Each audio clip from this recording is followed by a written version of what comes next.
favor, den la bienvenida al presidente de la Conferencia de Seguridad, el señor Ischinger.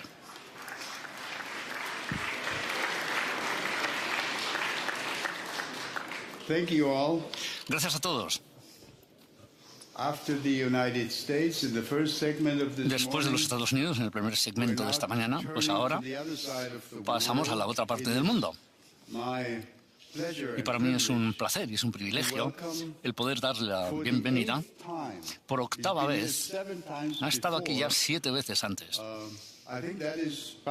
Creo que probablemente es un récord entre los altos funcionarios que cumplen la misma función que la suya, que vengan a vernos con tanta asiduidad. Así que una muy calurosa bienvenida a usted, Wang Yi, director del Comité Central del Partido Comunista y ministro de Asuntos Exteriores de China. Tiene usted la palabra.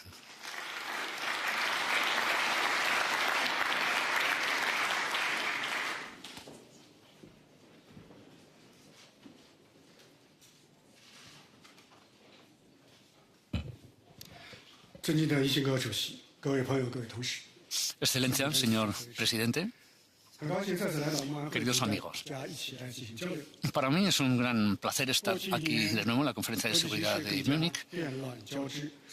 Las conversaciones para presentar la posición de China durante el último año.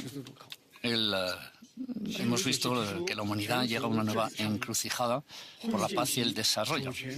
Y en esta encrucijada el presidente Xi Jinping ha presentado la Iniciativa de Gobernanza Global, CGI, que sigue los 5 principios de igualdad soberana, el planteamiento centrado en el pueblo, con la opinión de crear un mundo más justo. Esta iniciativa se alinea con el progreso y representa al mayor número de países del mundo y ha recibido una buena respuesta por parte de la comunidad internacional después de su anuncio. Inyecta un nuevo ímpetu para construir una comunidad con un futuro compartido para toda la comunidad, para poder navegar a través de estas tormentas a las que nos enfrentamos. Ahora la humanidad ha conseguido llegar hasta aquí y ahora lo que habría que hacer es trabajar todos juntos para reformar y mejorar la gobernanza mundial para que el buque de la historia vaya por buen rumbo. La prioridad es revitalizar el sistema de las Naciones Unidas. La creación de Naciones Unidas es un resultado muy importante de la victoria en las guerras antifascistas. Es una decisión histórica tomada por anteriores generaciones después de haber considerado todas las agonías que ha sufrido la humanidad anteriormente. Han invertido muchísimo todo el mundo en estos intentos. Tenemos toda la responsabilidad de renovarlo y reforzarlo y no tirarlo abajo. Las Naciones Unidas no es perfecto en su formato actual, pero sigue siendo la mayor organización intergubernamental del mundo. En la plataforma de Naciones Unidas, todo país, independientemente de su tamaño, de su riqueza, tiene una voz y un voto, así como sus obligaciones y la igualdad de derechos. Sin Naciones Unidas, el mundo pasaría a la ley de la jungla, donde los fuertes se comen a los pequeños y los pequeños y medianos países perderían esta multilateralidad que es necesario para su desarrollo. Lo importante hoy es comprometernos con los ideales de Naciones Unidas, con la Carta de Naciones Unidas, y mejorar la eficacia del sistema de Naciones Unidas para que la organización sea capaz de adaptarse mejor al siglo XXI con una vitalidad renovada. Al reformar y mejorar la gobernanza mundial, la clave está en la cooperación y colaboración de todos los países. La razón por la que el sistema internacional no funciona bien no es por las Naciones Unidas en sí, sino más bien por algunos países que intentan magnificar las diferencias y los desacuerdos, creando confrontaciones. Todo esto ha erosionado esos cimientos de confianza, de seguridad, de cooperación, y han impedido el funcionamiento de las instituciones internacionales. Para salvaguardar la colaboración internacional es importante buscar un terreno común, a la vez que se tratan las diferencias a través de la cooperación. El mundo es muy diverso. Los países cambian en sistemas sociales, historia, intereses, exigencias, y precisamente son las diferencias que requieren el diálogo y la cooperación. No hay ninguna razón por la que los países no se pueden respetar los unos a los otros y contribuir al éxito mutuo. De la misma manera que los caballeros tratan cosas entre sí, puede haber armonía. Si revisamos la historia, vemos que después de la victoria antifascista del mundo y para hacer frente a las crisis financieras internacionales y la respuesta global para luchar contra el terrorismo, estos progresos no hubieran sido posibles con países que se unen para que haya una cooperación sincera a pesar de sus diferencias. Así que tengamos en cuenta que la unidad aporta la fuerza y solo con la unidad encontraremos soluciones. El reformar la gobernanza mundial, el multilateralismo, siempre se debe mantener. La monopolización por parte de algunos países es muy impopular. Tiene que haber un verdadero multilateralismo, tiene que haber una democracia en las relaciones internacionales. Las cuestiones se deben discutir por todos y el futuro del mundo debería decidirse por parte de todos también. Tenemos que asegurarnos de que todos los países tienen el mismo conjunto de normas que gobiernen las relaciones internacionales, que figuran en los principios de la Carta de Naciones Unidas. Todos los países son iguales en términos de derechos, oportunidades y normas. Y todos los países, en particular los pequeños y medianos países, tienen que encontrar su lugar y deben desempeñar sus papeles en las relaciones internacionales. Para practicar el multilateralismo, los países más poderosos deben liderar con ejemplo, buscando cooperación y no confrontación. Tienen que aplicar unas normas comunes a todos y no aplicar un doble rasero. Deben ocupar el liderazgo al promover la igualdad y no imponer su mundo sobre los demás. No hay que recurrir a un unilateralismo. El sur va aumentando. El sistema de gobernanza mundial también debe darle más importancia a sus voces y representación. El tiempo mostrará que cuanto más democráticas son las relaciones internacionales, más pacífico será el mundo. Un fuerte multilateralismo hará que la gobernanza sea más fuerte también. El reformar y mejorar la gobernanza mundial, la tarea más importante es parar los conflictos y buscar la paz. Al echar vistas al futuro, no debemos olvidarnos del presente. Sin la paz, la gobernanza mundial será imposible. Ahora que hablamos, todavía hay más de 60 conflictos que tienen lugar en todo el mundo, creando un sufrimiento traumático para todas las poblaciones afectadas. Una visión de una cooperación conjunta, una seguridad conjunta, como ha propuesto el presidente Xi Jinping, marca el camino para resolver estos asuntos. Tenemos que promover las discusiones de paz para solucionar estas situaciones. Debemos solucionar los conflictos por mediación y por diálogo. La realización de estos deseos de reconstrucción requerirá un esfuerzo entre todos para poder implementar la solución de los dos estados en Palestina. Es una responsabilidad de la comunidad internacional. La situación en Irán tiene un impacto directo sobre la paz en Oriente Medio.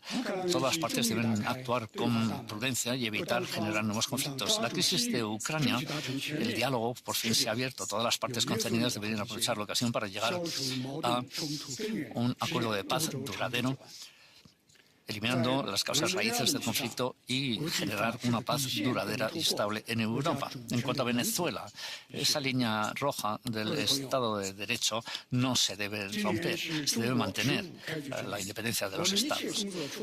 China va a lanzar su 15º plan quinquenal para el desarrollo. Queremos garantizar una mejor vida para todo el pueblo chino. Aspiramos por un entorno exterior estable y esperamos hacer que el mundo sea más adecuado gracias a nuestro desarrollo. El compromiso de China con la paz requiere el apoyo de los demás países también. China será una fuerza para la estabilidad, mantendremos la justicia internacional y China será progresista en la historia y defenderemos los resultados del progreso de la civilización humana con las 4 iniciativas globales y la construcción de una comunidad con una visión compartida para la humanidad. China y Europa tienen civilizaciones y son polos indispensables en este mundo multipolar. Las decisiones que tomemos ahora son cruciales para el futuro del mundo. En ese camino hacia la multipolaridad en el mundo y la globalización, China y Europa son socios y no rivales. Mientras esto lo mantengamos en cabeza, seremos capaces de tomar las decisiones adecuadas frente a los desafíos. podremos evitar que el mundo vaya cayendo en la división y permitiremos que siga avanzando la civilización humana para así crear un mundo mejor. Muchas gracias.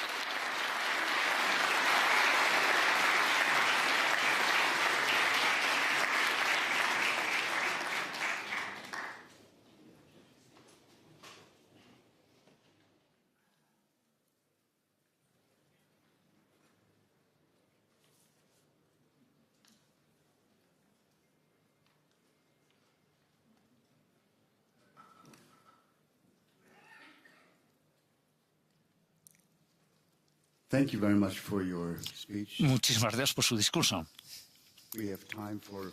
Tenemos tiempo para unas pocas preguntas que me han enviado algunas personas que están aquí entre el público. Quisiera comenzar con la pregunta que todos tienen en mente, la pregunta relativa a la guerra en Ucrania. Espero que esta sea la última vez que necesitemos debatir esta cuestión sobre cómo poner fin a esta guerra. Muchos de nosotros esperamos que este sea el año en el que esta guerra pueda finalizar. Los Estados Unidos, Marco Rubio acaba de hablar justo antes de usted. Los Estados Unidos participa activamente con los negociadores rusos y ucranianos para intentar terminar esta guerra. Mi pregunta es muy sencilla. ¿Qué puede hacer China? ¿En qué puede contribuir China para convencer a Rusia de que finalmente ponga un fin a esta guerra y que se retire de Ucrania? Adelante.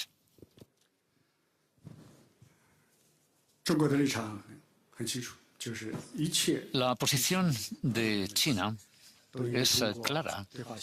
Todas estas situaciones deben tratarse con diálogo y debemos encontrar soluciones políticas. Y esto es cierto también para la crisis de Ucrania. Pero China no participa directamente.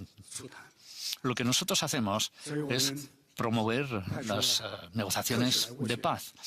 Por eso enviamos a nuestro representante especial, nuestros diplomáticos, y a través de todos los canales disponibles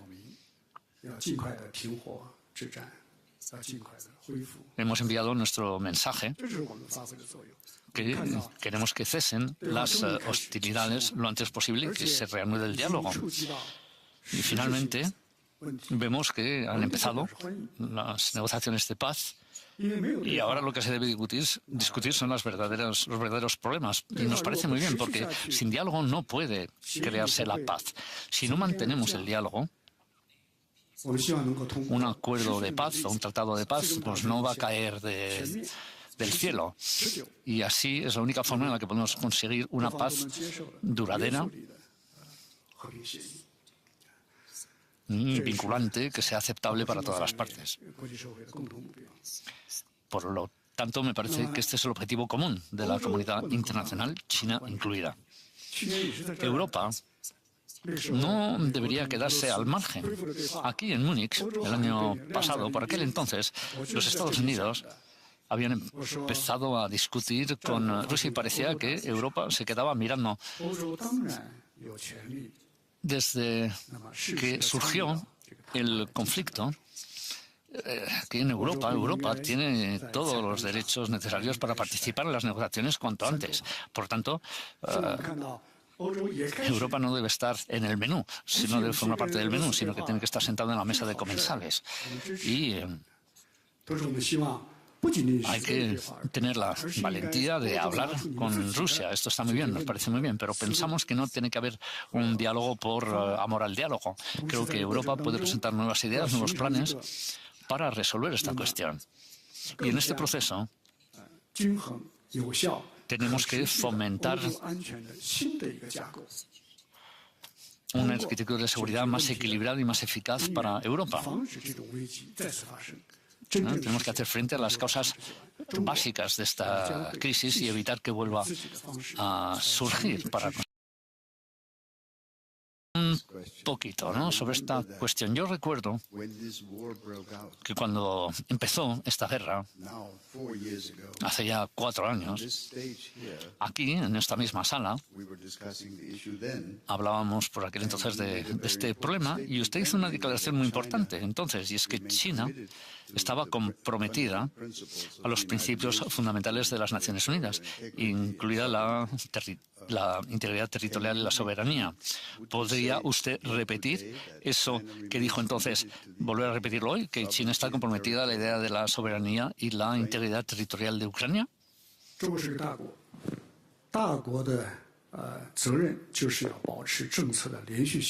Bueno, China es un país importante, por tanto es nuestra responsabilidad de mantener una política estable y consistente. No tiene que haber estos cambios de política constantes. Por tanto, China es un país importante y hacemos lo que decimos. Y una vez implementadas nuestras políticas, las vemos hasta el final, ¿no? Las llevamos hasta el final. Por tanto, se tiene que hacer todo lo posible para que se mantenga la integridad territorial, y todas las preocupaciones de todas las partes interesadas se tienen que considerar también. Eso es lo que decimos. Y seguiremos diciendo lo mismo. Buscamos la paz en el mundo. Pasemos a las relaciones Estados Unidos-China. El anterior orador fue Marco Rubio, que habló un poco de esta misma cuestión. Evidentemente, hay contenciosos constantes entre los Estados Unidos y China. Taiwán parece que es uno de ellos, pero no el único. Así que mi pregunta muy sencilla para usted esta mañana es, como sabemos que habrá una cumbre entre el presidente Xi Jinping y el presidente Trump dentro de 2 meses, en abril, ¿podría usted describir un poco cuáles son sus expectativas con respecto a esta cumbre? China espera, como seguramente diría el presidente Trump, espera un acuerdo, un deal con los Estados Unidos, ¿o cuál cree usted que sería un resultado positivo desde la perspectiva china?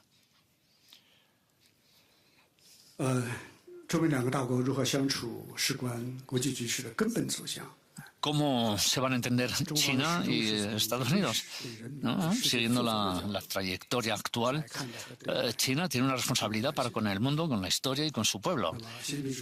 Y tratamos nuestras relaciones con los Estados Unidos bajo esa perspectiva. El presidente Xi Jinping ha señalado las lecciones que hemos aprendido de las relaciones Estados Unidos-China durante los últimos decenios y ha establecido 3 principios: existencia pacífica y cooperación. A través del diálogo y la consulta intentamos encontrar la forma correcta de que estos 2 grandes países puedan entenderse bien en este planeta. Y seguiremos por este camino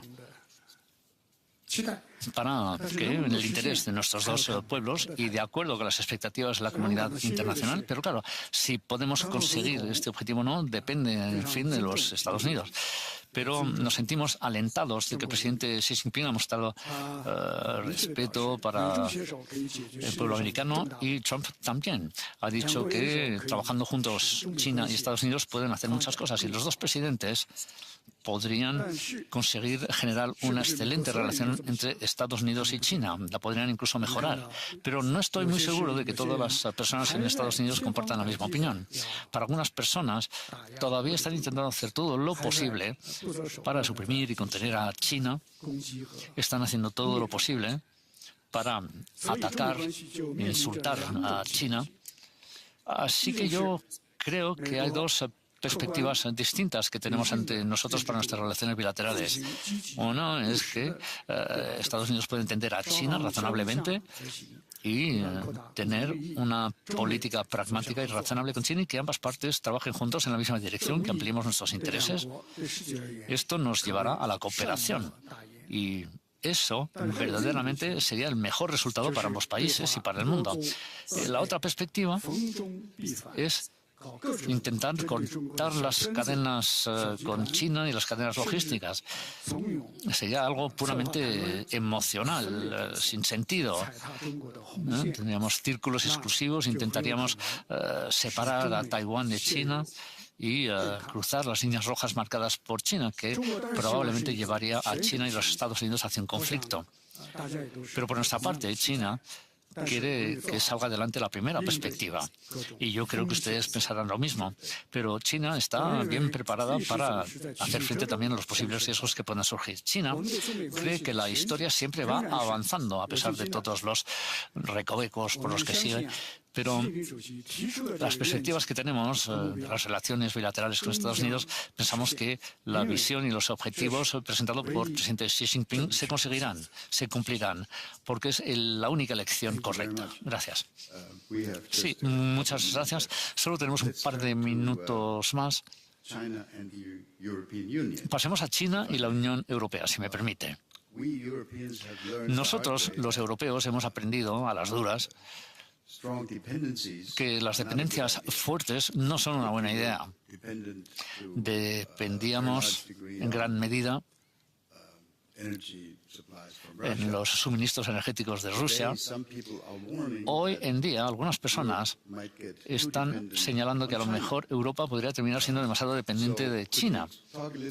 ¿Podría usted hablar un poquito de la estrategia china para convencer a los europeos de que es una buena idea y no una mala idea el trabajar más sólidamente con China y que China, desde el punto de vista europeo, será un socio creíble a largo plazo y no, como dicen los periódicos en el pasado, un rival sistémico, incluso un adversario estratégico?